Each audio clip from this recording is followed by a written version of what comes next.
नमस्कार दोस्तों, मैं रवि आपका स्वागत करता हूं अपने चैनल रवि टेक स्टूडियो में। तो दोस्तों, आज का वीडियो लेके आया हूं। अभी रिसेंटली में यूपीएससी ने एक नोटिफिकेशन निकाला है और वेरियस वैकेंसीज है उसमें, पार्टिकुलर फॉर इंजीनियरिंग एस्पायरेंट्स जो इंजीनियरिंग कर रहे हैं या इंजीनियरिंग कर चुके हैं, इंडस्ट्री में वर्क कर रहे हैं, उनके लिए वैकेंसी आई हैं। तो आज के वीडियो में मैं आपको बताने वाला हूँ क्या है वो वैकेंसी, क्या है एजुकेशन क्वालिफिकेशन और कैसे उसमें होगा सिलेक्शन, और सिलेक्शन के बाद में कहाँ कहाँ आपको पोस्टिंग मिलेगी, ये आज के वीडियो में मैं कवर करने वाला हूँ। तो जितने भी साथी यहाँ बने हुए हैं इस वीडियो को थोड़ा देखें, थोड़ा लंबा हो सकता है, पूरी डिटेल दूंगा। नोटिफिकेशन आपके सामने है, बिल्कुल विजिबल हो रहा होगा। तो साथियों, जिन भी साथियों ने मेरे चैनल को अभी तक सब्सक्राइब नहीं किया है, do subscribe to my channel, don't forget to press the bell icon. So ऐसे अगर वीडियो में बनाता रहता हूँ सबसे पहले आपके पास में आएंगे। तो दोस्तों, अपने कारवां को आगे बढ़ाते हैं। तो जैसा कि ये advertisement number 7/2022 union public service commission invites online application right for recruitment wise selection to the following post, और ये वेबसाइट का नाम दिया है जिस पे जाके आप अप्लाई कर सकते हैं, upsconline.nic.in। तो इसमें जो वैकेंसीज हैं, हालांकि वैकेंसी कम है, बट जानते हैं यूपीएससी के थ्रू अगर आप जाते हैं तो ग्रुप 1 रजिस्टर्ड रैंक मिलेगी, जो कि अपने आप में हाईली पेड जॉब है इन दी गवर्नमेंट सेक्टर। तो इसमें सबसे पहली जो वैकेंसी है वो वैकेंसी नंबर ये दिया हुआ है 2204070160 5 vacancy for the post of assistant engineer, particularly electrical in Directorate of Quality Assurance, Naval, DGQA, Department of Defense Production, Ministry of Defense। जो वैकेंसी है हमारी 5 वैकेंसी को डिवाइड किया गया है। 1 is reserve for OBC, 2nd is for EWS and 3 vacancy हैं जो कि जनरल कैटेगरी के लिए रिजर्व है। तो इन वैकेंसी पे हालांकि जो सही तरह से इसके साथ में कोई डिसेबिलिटी नहीं है वो तो अप्लाई करेगा ही करेगा। उसके अलावा ये वैकेंसी जो हैं उन लोगों के लिए भी है जो कि हैं पर्सन विद बेंचमार्क डिसेबिलिटी, जो blindness and low vision with disability, deaf and hard of hearing disability, hard of hearing, locomotor disability including cerebral palsy, leprosy, cured, dwarfism, acid attack victims and muscular dystrophy and disability, that is one leg affected, right और left कोई भी हो सकती है।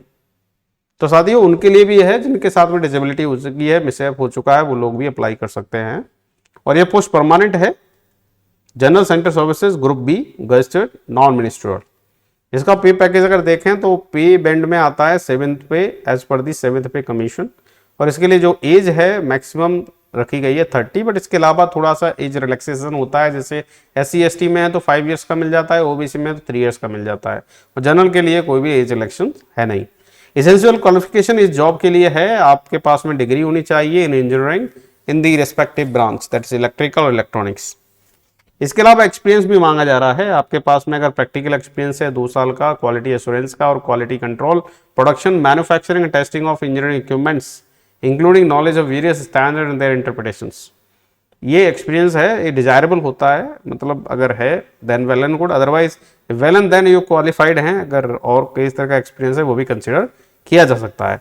Desirable है particularly experience in computer operations and for the purpose of preparation of technical reports, technical briefs etcetera. तो computer knowledge तो obviously आएगा, आप इंजीनियरिंग कर रहे हो तो कंप्यूटर नॉलेज आपके पास में होगा, तो दैट इज आल्सो एसेंशियल। अब क्वालिफिकेशन की रही बात, तो qualification can be relaxable as per the description of union public service commission for the reasons to be record in the writing in case of candidates otherwise well qualified. अगर कोई बिना ये सारी एलिजिबिलिटी को रखते हुए भी क्वालिफाइड है तो उसके लिए रिलैक्सेशन हो सकता है।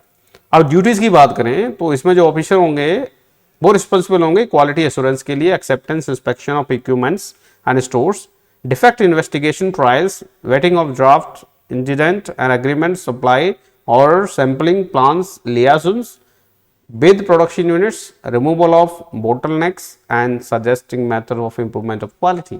तो जो भी इसमें ऑफिसर बनेगा उसको ये डिफरेंट काइंड ऑफ टास्क करने पड़ेंगे जो कि यहाँ पे मेंशन है। इसका जो हेडक्वार्टर है तो ऑल ओवर इंडिया कहीं पे भी आपकी पोस्टिंग हो सकती है।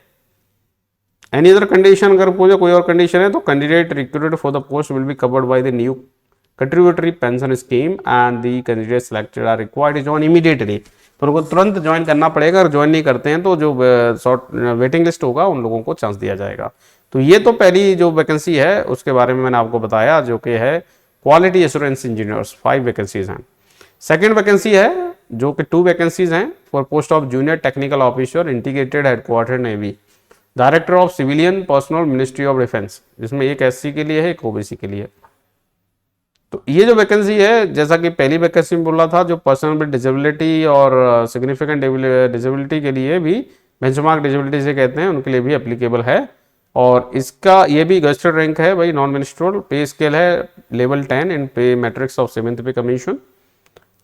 और इसके लिए मैक्सिमम एज लिमिट जो सेट कर रखी है 40 की है for SC and 38 for OBC candidate. Essential qualification है बैचलर डिग्री इन मैकेनिकल और इलेक्ट्रिकल और इलेक्ट्रॉनिक्स एंड कम्युनिकेशन और मैरीन और नेवल आर्किटेक्ट्स और industrial engineering from recognised university और इंस्टीट्यूट्स। तो मैकेनिकल वाले भी ट्राई कर सकते हैं, इलेक्ट्रिकल, इलेक्ट्रॉनिक्स और नेवल आर्किटेक्ट हैं तो आप जा सकते हैं। इंडस्ट्रियल इंजीनियरिंग में भी आपने की है डिग्री तो भी आप इसमें ट्राई कर सकते हैं। इसके लिए एक्सपीरियंस जो है 3 years working experience relevant field of engineering, mechanical और इलेक्ट्रिकल और इलेक्ट्रॉनिक्स और कम्युनिकेशन, मैरीन और naval architect, industrial engineer. Desirable है एटलीस्ट 1 year का एक्सपीरियंस होना चाहिए डॉकयार्ड और शिप में काम करने का। इसमें भी 2 नोट दे दिए गए हैं। Qualifications are relaxable at the description of union public service commission for reasons to be record in writing in case of candidates otherwise well qualified. तो रिलैक्स भी हो सकते हैं। नोट 2 है the qualifications regarding experiences are relaxable to the discretion of Union Public Commissions for reasons to be recorded in writing in the case of candidate belonging to the scheduled caste. If at any stage of selection the Union Public Service Commission is of opinion that sufficient number of candidates from this community possessing the requested experience are not likely to be available to fill up the vacancies or reserve them. इसका कहने का मतलब है जो SC के लिए reserve category है उसमें अगर सफिशिएंट नंबर कैंडिडेट ने अप्लाई नहीं किया तो उस कंडीशन में ये सारे जो डिजायरेबल जो चीज़ें दी हैं, एक्सपीरियंस है, उसको नेगलेक्ट कर दिया जाएगा, रिलैक्स है और उनको जॉब मिल सकती है। हेडक्वार्टर क्या होगा? Integrated headquarter ministry of defence navy new Delhi on all India service liability. Initial जो पोस्टिंग होगी वो ministry of defence navy Indian new Delhi में होगी। उसके अलावा पूरे ऑल ओवर इंडिया में आपको कहीं भी पोस्टेड किया जा सकता है। थर्ड काइंड की वैकेंसी है जो कि 1 vacancy for post of lecturer in Chinese in school of foreign language new Delhi, director of personal ministry of defence. वो जनरल कैटेगरी के लिए रिजर्व है। इसमें भी वही है, पर्सन विद डिसेबिलिटी भी इसमें पढ़ा सकते हैं भाई, उनके लिए पूरा खुला हुआ है। और ये भी गस्टेड रैंक की पोस्ट है, नॉन मिनिस्ट्रियल है, पे स्किल पे level 10 in pay matrix of 7th pay commission. Age limit 35 years है। एसेंशियल क्वालिफिकेशन है भाई master degree in Chinese language for different from a recognized university और इंस्टीट्यूशन। एक्सपीरियंस 1 year का experience होना चाहिए टीचिंग में और translation from Chinese language to English और हिंदी और वाइस वर्सा। डिजायरेबल है डॉक्टरल डिग्री होनी चाहिए चाइनीज में फ्रॉम ए रिकॉग्नाइज्ड यूनिवर्सिटी। अब इसमें भी 2 नोट दे दिए गए हैं as per. The qualifications are relaxable at the discretion of Union Public Service Commission for the reason of recording in the writing in the case candidates are otherwise well qualified. Duties कहाँ हैं? तो teach Chinese language in very high standard interpretership standard, headquarter new Delhi. तो new Delhi में ही posting होगी। एक vacancy है assistant means lecturer के लिए चाइनीज के लिए। इसके अलावा चौथी जो वैकेंसी है वो है vacancy number 10, 1 vacancy for the post of assistant director fishing harbour, department of fishery, ministry of fisheries, animal husbandry and dairy, general category के लिए ये रिजर्व है। इसमें भी सारे वो कैंडिडेट जो कि डिसेबिलिटी के हैं वो भी अप्लाई कर सकते हैं भाई, उनके लिए भी खुला हुआ है। और ये भी गस्टेड रैंक है, नॉन मिनिस्ट्रियल, पे बैंड है 10 का एंड पे matrix as per the 7th pay commission. इसके लिए भी जो एज है मैक्सिमम 35 ईयर्स रखी गई है। एसेंशियल क्वालिफिकेशन है degree in civil engineering from recognised university और इंस्टीट्यूट। एक्सपीरियंस चाहिए 3 years का experience in port and harbour engineering in central government और स्टेट गवर्नमेंट और पब्लिक सेक्टर अंडरटेकिंग और पोर्ट ट्रस्ट और प्राइवेट रजिस्टर्ड कंस्ट्रक्शन कंपनीज और bodies. इसमें भी एक नोट दे दिया गया है कि क्वालिफिकेशन रिलैक्स भी हो सकती है डिफरेंट कंडीशन में। तो ड्यूटीज़ हैं to formulate and execute plan relating to fishery harbour minor ports. तो ये सारे उनको जॉब करने पड़ेंगे, ये उनके टास्क हैं और न्यू दिल्ली में इनकी इनिशियल पोस्टिंग होगी। हेडक्वार्टर न्यू दिल्ली है। और ये वैकेंसी है, ये 1 vacancy for post of assistant director in computer and system division in national crime record bureaus, ministry of home affair, general के लिए ये खुला हुआ है। तो ये वन वैकेंसी है स्पेशली कंप्यूटर साइंस वालों के लिए। तो इसके लिए बता दें कि पे लेवल है 11 in the pay matrix as per 7th pay commission. As है 40 ईयर्स। एसेंशियल क्वालिफिकेशन जो है master degree in computer application और कंप्यूटर साइंस में मैमटेक होना चाहिए, right, with special in computer application, और B tech in information technology और computer engineering और कंप्यूटर साइंस और computer technology from recognised university और इंस्टीट्यूट। 8 years का एक्सपीरियंस चाहिए electronic data processing and computer oriented optimisation information statistical system, out of which at least 4 years experience should be in actual computer programming and system design or design development organizing computerized information storage and retrieval system। और अगर ये नहीं है तो B tech in electronics and communication engineering from recognised university और institution.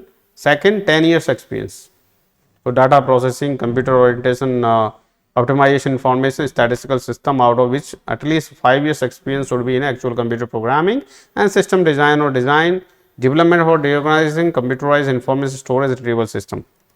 और इनके अलावा और कौन अप्लाई कर सकते हैं? Bachelor degree in computer application और कंप्यूटर साइंस और information technology from recognised university और institute along with 10 years experience in electronic data processing। तो सब में एक्सपीरियंस है भाई। आप मास्टर डिग्री कंप्यूटर एप्लीकेशन है या एमटेक किए हैं कंप्यूटर साइंस से स्पेशलाइजेशन कंप्यूटर एप्लीकेशन, तो आपके लिए सेकंड है 8 years का एक्सपीरियंस होना चाहिए इन सारे इलेक्ट्रॉनिक डाटा प्रोसेसिंग इसमें। अगर बी टेक इलेक्ट्रॉनिक्स कम्युनिकेशन इससे जा रहे हैं तो आपके साथ 10 years का एक्सपीरियंस होना चाहिए। Bachelor degree in computer application और कंप्यूटर साइंस के जा रहे हैं, इसके साथ में भी 10 years का एक्सपीरियंस एसेंशियल है। इसमें भी एक नोट दे दिया है, qualifications are relaxation. Leadership positions with independent responsibility of computer system design, development, maintenance, implementation of crime, and these are your different duties that you have to perform।